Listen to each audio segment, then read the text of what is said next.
पिछले वीडियो में हम लोग पढ़े थे कि किस प्रकार से नाइट्रेशन के केस में ऑर्थो पारा डायरेक्टिंग या मेटा डायरेक्टिंग पोजीशन पे प्रोडक्ट बनता है और उसका हम मैकेनिज्म बनाए थे।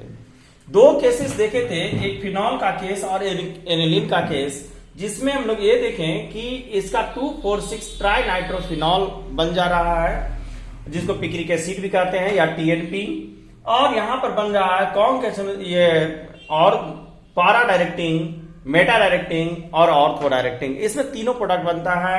ये मेटा डायरेक्टिंग इसलिए बनता है क्योंकि ये एल्युमिनियम आयन फॉर्म करता है, जो कि पिछले वीडियो में हम बताए थे, जो कि आप देख लीजिएगा।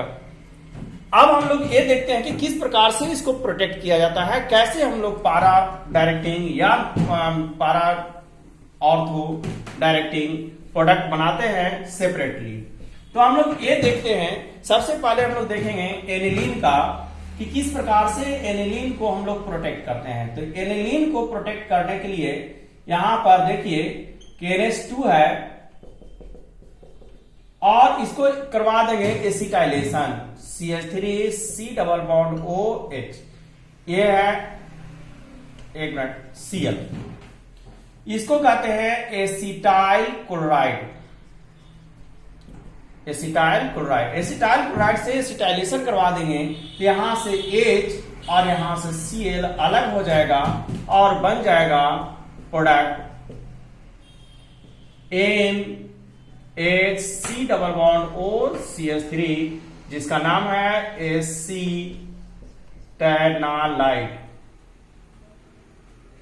एसिटेनालाइट। अब हम लोग देखते हैं कि एसिटेनालाइट को जब नाइट्रेशन करवाते हैं डाइल्यूट HNO3 से, डाइल्यूट HNO3, यह जो रिएक्शन होता है आपका ये बेस की उपस्थिति में होता है। यह रिएक्शन हुआ जो किसकी उपस्थिति में होगा, बेस की उपस्थिति में होगा।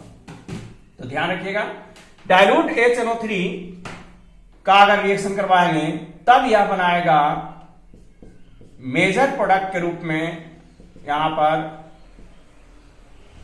CNHC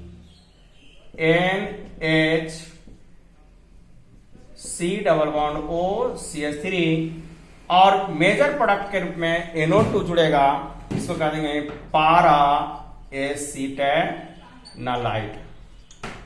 और प्लस सम कुछ पार्ट जो है वो ऑर्थो डायरेक्टिंग भी बनेगा NO2, ये हो गया ऑर्थो एसिटेनालाइट। अब क्या करेंगे, इसको हाइड्रोलाइसिस कर देंगे H3O+ से हाइड्रोलाइसिस, तो यह जो हमारा प्रोडक्ट बनेगा यह NH2 और फिर NO2, जो कि मेजर प्रोडक्ट होगा, मेजर, इसको कह देंगे पारा नाइट्रो एनिलीन। तो हम लोग देखें एनिलीन का किस प्रकार से प्रोटेक्ट करके और पारा नाइट्रोफिनॉल मेजर प्रोडक्ट के रूप में प्राप्त किए। अब हम लोग देखेंगे कि किस फिनॉल का प्रोटेक्शन किस प्रकार से किया जाता है।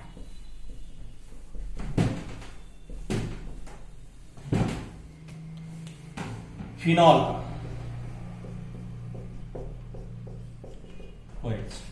फिनॉल का प्रोटेक्शन के लिए सबसे पहले तो यहां पर सल्फोनेशन करवा दिया जाएगा, सल्फोनेशन कॉन्ग H2SO4 की उपस्थिति में। सल्फोनेशन के बारे में हम अगले वीडियो में बताएंगे, उसका मैकेनिज्म। अभी हम लोग जानते हैं कि SO3 ग्रुप अटैच होता है बेंजीन रिंग से, यहां पर लिखेंगे OH SO3H SO3H यानी 2,4, एक minute, phenol benzene 2,4 disulphonic, phenol 2,4 disulphonic acid, sulphonic acid है ना, या ये कहेंगे phenol sulphonic acid 2,4 disulphonic acid, सही है। चलिए अब देखेंगे हम लोग इसको जब नाइट्रेशन करवा देंगे, नाइट्रेशन डायलूट HNO3 से, तो यह बन जाएगा, एक मिनट,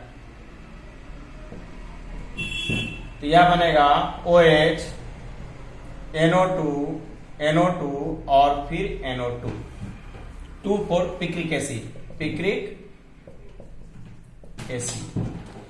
फिनॉल को और भी प्रोटेक्ट किया जाता है, तो ये जो प्रोटेक्शन है, अब नाइट्रोसेशन भी कहा जाता है, नाइट्रोसोसेशन।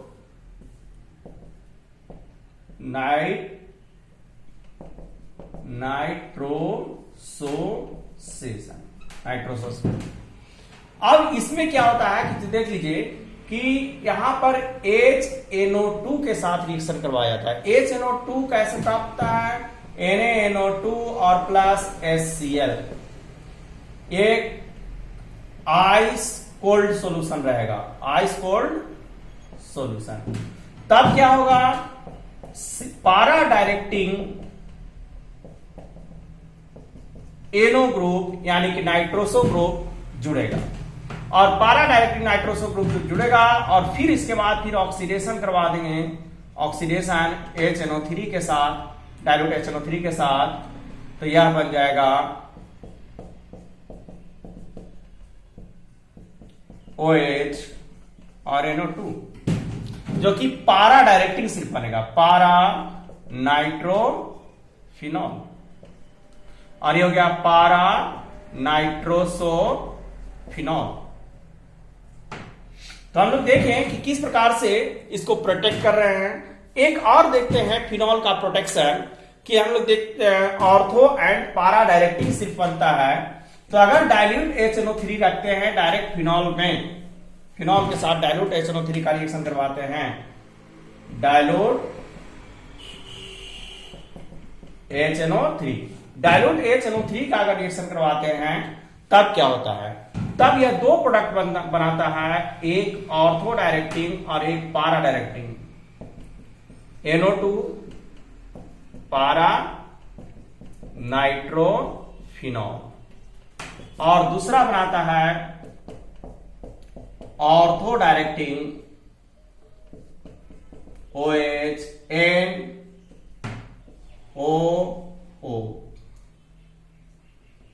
Ortho nitrophenol. ऑर्थो नाइट्रोफिनॉल जो होता है वो इसमें एक इंट्रामोलिकुलर हाइड्रोजन बॉन्डिंग बनता है। यह जो बॉन्ड है डॉटेड बॉन्ड यहां पर, वह है intra molecular hydrogen bond, intramolecular hydrogen bond.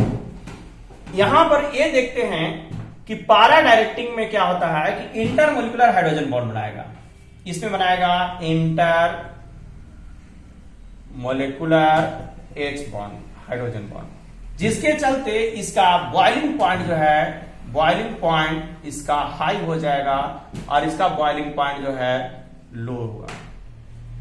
और इस प्रकार से हम डिस्टिलेशन के थ्रू ये दोनों को, है ना, बाय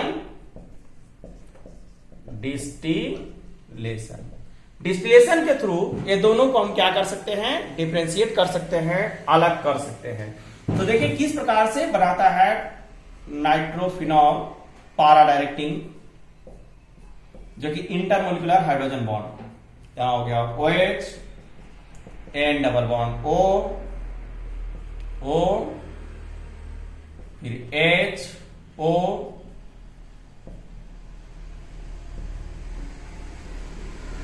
फिर N double bond O,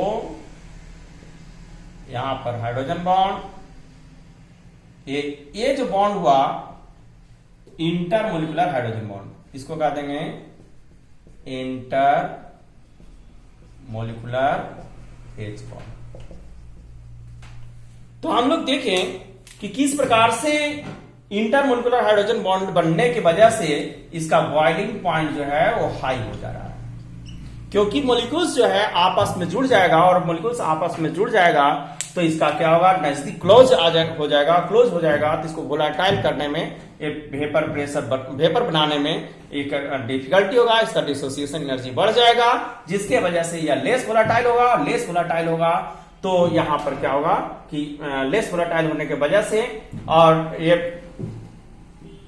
ortho directing जो होगा वो मोर वोलाटाइल होगा, और इस प्रकार से डिस्टिलेशन के थ्रू दोनों को हम अलग कर सकते हैं। तो हम ये देखते हैं, इसमें क्वेश्चन जो पूछा जाता है हमेशा कि why para directing nitrophenol is more volatile than, less volatile than not ortho nitrophenol. तो हम क्या, और ये भी क्वेश्चन पूछा जाता है कि आखिर क्या वजह है कि पारा नाइट्रोफिनॉल जो होता है या इसका बॉइलिंग पॉइंट हाई होता है देन ऑर्थो नाइट्रोफिनॉल। तो बॉइलिंग पॉइंट और ये वोलाटाइल कैरेक्टर दोनों जो होता है एक दूसरे के अपोजिट होता है, एक बढ़ेगा तो एक घटेगा। जैसे बॉइलिंग पॉइंट अगर बढ़ रहा है तो वोलाटाइल ग्रुप जो होगा कैरेक्टर वो कमेगा, और वोलाटाइल कैरेक्टर बढ़ेगा तो बॉइलिंग पॉइंट कमेगा। और ये टोटली डिपेंड करता है डिसोसिएशन एनर्जी पे, कि डिसोसिएशन एनर्जी जिसका ज्यादा होगा उस कम वोलाटाइल होगा, बॉइलिंग पॉइंट अधिक होगा। तो आज के लिए इतना ही। देखते हैं हम लोग अगला वीडियो में सल्फोनेशन को हम बताएंगे, और हम सब्सक्राइब करना ना भूलेंगे ताकि हमारा अगला वीडियो या ज्यादा से ज्यादा वीडियो आ सके। जितना ज्यादा सब्सक्रिप्शन होगा उतना ज्यादा हमारा वीडियो आते रहेगा।